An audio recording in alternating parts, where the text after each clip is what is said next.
आज भर जाएगा काल सुनना चाहिए, आज भर जाएगा। हर काम होगा, गलत काम नहीं होगा, गलत काम भी होगा तो 2 बजे के बाद में होगा। अरे कहाँ बोलो तू तो और भाई ना हाँ तू कहाँ मारा बोला लो देखा नंबर 1 सार ए इत नंबर 2 सार तो तू यही हो, 2 नंबर के कमायो करला इत मुड़िए काहे नहीं से कर ए जा तो हम जीजा वालो ए जीजा ला तो भाई धके जीजा मुड़ी ला तो जीजा सही बतावा एगो कमरा हो में कहीं दरवाजा हो, अगर तो के अंदर डाल के बंद कर दे तो भगवा कैसे तरिया लोग गोदमिया में डाल दे तो पौधा पाओ लड़का तेज है बस कोई बात नहीं, नजरों का अंदाज होता रहेगा, बातों से बात होता रहेगा, मगर कहना चाहेंगे नहीं हुआ हाँ तो ही के अच्छा ये बतावा प्यार मोहब्बत कबो कैले होगा को तो खजुआ तुम दे दिना ए चलिए कि गड़िया में नहा लेता तो खजुआ सही हो जी। अच्छा ये बताओ कब प्यार कैले होगा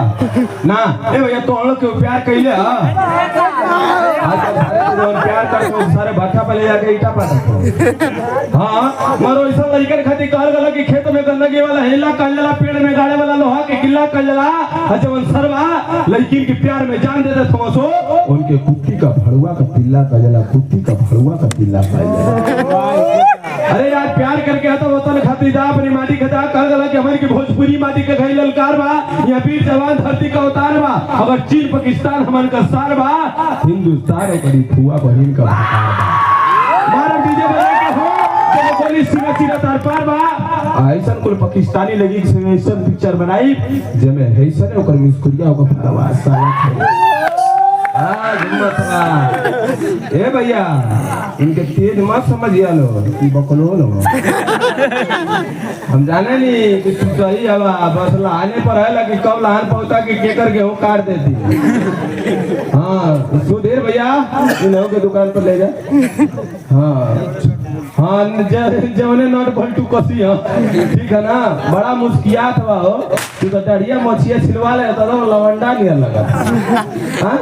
यही तर लवंडन का जब बात आई है तो पहले जमाने में अगर लवंडन का नाच होके तो खूब घुमरिया के नाचे से एक कोस में एगो लवंडा खूब कूद के नाचत खूब कूद के नाचत था एगो कोरवा में दादी अपन मनवा किचकिचा के रह जाती यम मार देती ते लो सरवा रहते कहते ये दादी तू काहे लवंडवा पर खुंचा दे दो कथी देखबे बाबू लवंडवा पर ना खुंचाती सरवा हमारी घरवा से जब दो गलवा चौकिया लेके आलो करी पे खुंचा कूद के नाचा था अबे टूट जाए तो कहां से अच्छा लगा तो एक बार ताली बजाते रहिए आसानों का प्रोग्राम देखिए क्या बात है।